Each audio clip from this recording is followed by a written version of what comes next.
Magandang araw kaibigan! Tuloy po kayo sa Felicidad's Channel. Sa mga kwento ng buhay at pag-ibig na hinalukay sa natatagong baul ni Felicidad. Pero bago po tayo magpatuloy, huwag niyo pong kalilimutan na i-like ang video, i-subscribe ang channel, at i-click ang notification bell para lagi kayong updated sa mga parating pa na upload.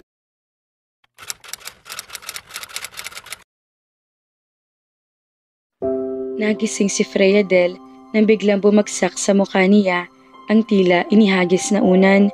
Napabalik ko siya ng bangon nang malingunan si Kai na nakatayo sa pintuan ng kwartong ginagamit niya. "Gumising ka na, magja-jogging pa tayo," sabi nito. "Anong jogging? Inaantok pa ako. At saka, pati ba naman sa pagja-jogging mo, kailangan kasama ako?" Lumapit ito at tumabi sa kanya.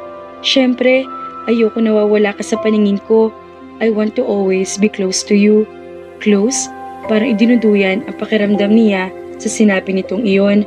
"Oo, close. Kung wala ka, habang nag-jogging ako, sino ang magbibigay sa akin ng tubig pag nauhaw ako? Sino ang magdadala ng face towel at magpupunas ng mukha ko kapag pinagpawisan ako? Miss Cruzat, kaya stay in ang mga PA ko ay dahil na rin may mga personal kong pangangailangan, maliban pa sa makakatulong ko sa pagdadala ng gamit sa mga gigs namin."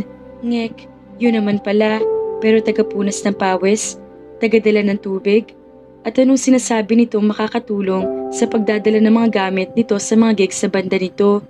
Mag-isa kaya siya nagbuhat ng mga yun? May problema ba, Miss Cruzat?" "Wala po. Masusunod po ang lahat ng kagustuhan ninyo, kamahalan. Magbibihis na po ako ngayon din." Bumaba na siya ng kama at tinalikuran nito.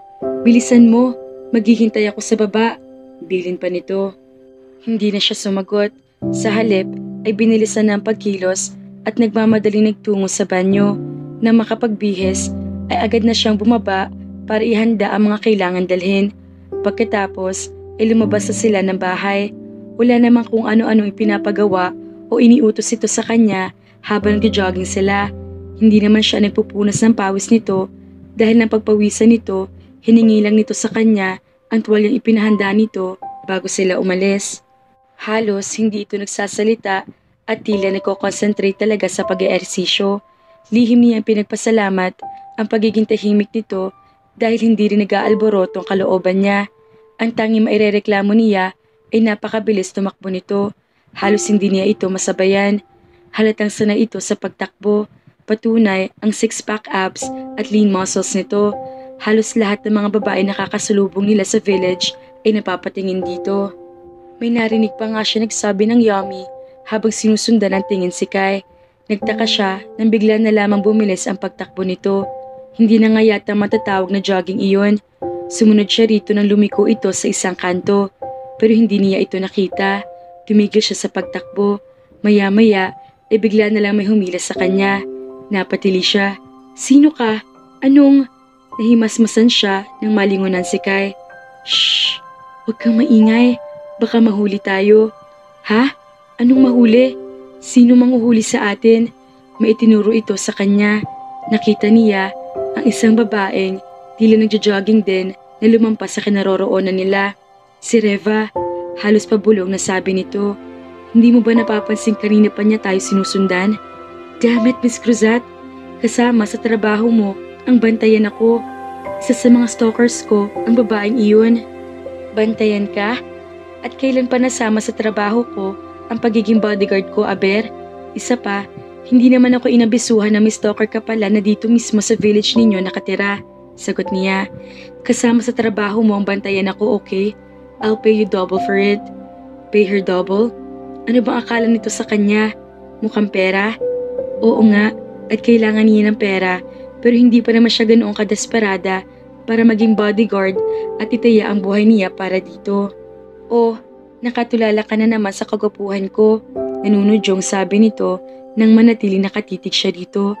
"Tara na, bago pa mahalata ni Reva na nagtatago tayo rito." Nang bitiwan siya nito, ay sakala niya natanto na kaya ka pala ito sa kanya kanina. "Wish mo lang. Akala mo kung sino ka," bulong niya na narinig naman ito. "Well, I am Kai Balmes, my dear." Pagkasabi niyon, ay nagsimula na maglakad ito papalayo. Susunod na sana siya rito pero palang biglang may naipit na ugat sa binti niya nang humakbang siya. Aray! Oh, ano nangyari sa'yo? Mabilis siyang dinaluhan ito na makita na kahawak siya sa kaliwang binti niya. Pinulikat yata ako. Ang bilis mo kasing tumakbo kanina eh. Hinawakan nito ang parte ng binti niya na masakit. Huwag mong hawakan. Masakit. Sa pagkabigla niya, bigla na lamang siyang binuhat nito. Umuwi na tayo. Kaswal na pahayag nito. Ibaba mo ko. Nakakahiya. Protesta niya. Kasalanan ko kung bakit ka nagkaganyan. Kaya dapat lang napagbayaran ko iyon kahit ang bigat-bigat mo. Tumutulong ka nga. Nanlalait ka naman. Ngiti lang ang isinagot nito sa kanya. Hiyang-hiya siya sa mga nakakasulubong nila. Pero kahit paano ay proud din siya at isang katulad itong sikat, gwapo at mayaman ang bumubuhat sa kanya ng mga sandaling iyon. Natuwa rin siya dahil gentleman din naman pala ito kahit paano. Hanggang sa makabalik sila sa bahay nito ay ito ang personal na umalalay sa kanya. Matulog ka muna. I'm sure okay ng pakiramdam mo pagising mo. Bilin pa nito nang maibaba siya sa kanyang kama. Sige, salamat. Dito lang ako. Babantayan kita. Gusto sana niya magprotesta. Hindi yata siya makakatulog kung naroon din ito sa silid niya. Sige na, matulog ka na muna. Dream of me, sabi nito, kaya lalo hindi siya napalagay sa kinahihigaan niya. But then again, you always do. At ngumisi pa ito sa kanya. Ang yabang mo. Sige na nga, matutulog na. Hindi niya napigilang mapangiti nang pumihit siya patalikod dito. Mas mabuti na nakatalikod ako sa'yo para hindi pumayapa tong puso kong kaninang hindi mapakali. 1:30 na ng hapon nang magising si Freya Del. Hindi na masakit ang paa niya. Pagbaba niya ay hinanap niya si Kai pero wala na ito. Naisip niya maglinis na muna ng bahay. Ayon kay Kai, nasa probinsya ang nag-iisang katulong nito kaya medyo maalikabok na ang mga kagamitan sa bahay. Halatang ayaw nitong maistorbo ang personal na buhay nito dahil kahit may kalakihan ang bahay nito, isa lang ang kasambahay nito. Nagsimula siya sa pagpupunas ng mga bintana at mesa. Maging ang hagdan ay nilinis niya. Inayos din niya ang mga na-disarrange na CDs at DVDs sa rack. Nagwalis siya at nagmop ng sahig. Siniguro niyang malinis ang bahay bilang pasasalamat na rin sa pagtulong nito sa kanya. Kahit hindi siya nasanay sa gawaing bahay, madali naman pala matutuhan iyon kapag kailangan na. Noong nasa Bicol pa siya, hindi niya kinailangan gawin ang mga iyon sa kanila. Lumaki siya na provided ang lahat ng kailangan niya at may nag-aasikaso ng lahat ng bagay para sa kanya. Maya-maya pa, narinig na niya ang pagdating ni Kai. Napansin niya medyo nabigla ito nang pumasok. Anong ginawa mo? Kunot noong tanong nito. Kinabahan siya sa tila galit na tono nito. Naglinis ako at nag-ayos ng mga gamit. Wala akong pinakailamang mga importanteng bagay. Kung iyon ang inaalala mo. Bakit nagtatrabaho ka kaagad? Paano ang paa mo? Baka mabinat ka. Napahiya siya. Akala niya, nagalit ito dahil nag-alala ito na may masira o pinakailaman siya sa mga gamit nito roon. Hindi naman pala.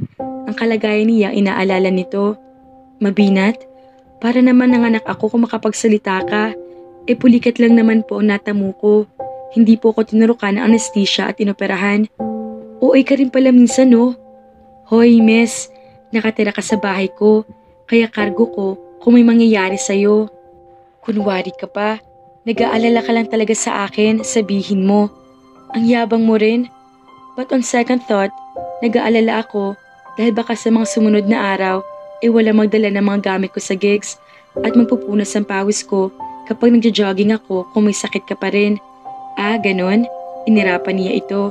Saka kinuha ang dala-dala nitong 2 plastic bag. Kung ganoon, sisimulan ko na ulit ang pagsisilbi ko sa mahal na prinsipe. Dapat lang, mayabang na tugon nito. Napatingi siya nang tumalikod ito.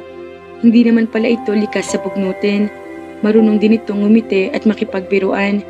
Kahit itinatanggi nitong hindi nag-aalala sa kanya, hindi siya naniwala. Ano ba itong mga dala mo? Tanong niya. Namili ako na makakain at saka first aid sana para sa nagkapulikat kong PA. Pero okay ka na pala, kaya hindi ko na kailangan ng mga iyan. Binuksan niya ang mga plastic bags, isa-isang kinuha ang mga pagkaing laman niyon at inilagay sa refrigerator. Sigurado ka pang hindi na masakit ang binti mo? Lumapit na rin ito at tinulungan siya sa paglalagay ng mga iyon sa refrigerator. Oo naman, kahit sumayaw pa ako ng cha-cha, kayang-kaya na ng binti ko, pagyayabang niya. Dito ko na lang ilalagay itong first aid sa loob ng cabinet. Kumuha siya ng isang silya at ipinawesto iyon malapit sa cabinet na nasa itaas ng lababo. Tumuntong siya roon at inilagay sa loob ng cabinet ang kit. Ngunit dahil tumiyad siya, hindi niya namalay na sa dulo na pala ng silya ang isang paa niya. Dumala siya at pati hayang nahulog. Pumikit na lang siya at hinintay ang pagbagsak niya sa sahig. Ngunit hindi iyon nangyari. Sa halip, nang dumilat siya, isinalubong siya sa gwapong mukha ni Kai. Nasalo pala siya nito bago siya tuluyang bumagsak. Ilang sandaling nanatili magkahinang ang kanilang mga mata.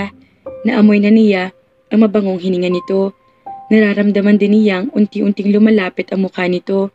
Kasabay niyon ay ang unti-unti ring pagbilis ng tibok ng puso niya. Hinihintay niyang tuluyang bumaba ang mukha nito sa kanya at magdikit ang kanilang mga labi. Pero bago pa man mangyari iyon, ay para nag-ibang paningin niya. Hindi ng gwapong mukha ni Kai ay nakikita niya, kung hindi ang mukha ng kuya niya. No, hindi nangyayari ito. Biglang natauhan na itinulak niya palayo si Kai. Hindi niya dapat asamin na halikan siya nito. Hanggang ngayon ay naipapaalala pa rin ito sa kanya ang nangyari aksidente 3 years ago. Ano ba yan? Masyado akong lapitin na aksidente. Aniya sa pilit na pinakaswal na boses. Alam niya nagulat ito sa ginawa niyang pagtulak dito. Nakatingin ito sa kanya na para naghahanap ng kasagutan sa mga mata niya. Oo nga, malas ka lang siguro today kapag kuha na sagot nito. Marahil, inatuuhan din ito. Ako na lang magpapatuloy maglagay nito mga pagkain sa ref. Umakyat ka na muna. Mukhang napagod ka sa paglilinis. Tatawagan na lang kita sa hapunan. Sige. Damn it, Freya. What's wrong with you? Nababaliw ka na ba para ambisyoning halikan ka ng lalaking iyon? What were you thinking? Iyon ang tumatakbo sa isip niya habang paakyat siya sa kanyang silid. I'm sorry, kuya. Sorry for not being able to contain my emotions. Sino ba naman ang hindi mai-inlove kay Kai, mga kafelisidad? Masyadong maalaga naman. Bakit kaya ganoon si Kai? Nagkakagusto na din ba siya kay Freya? Kaya naman, abangan!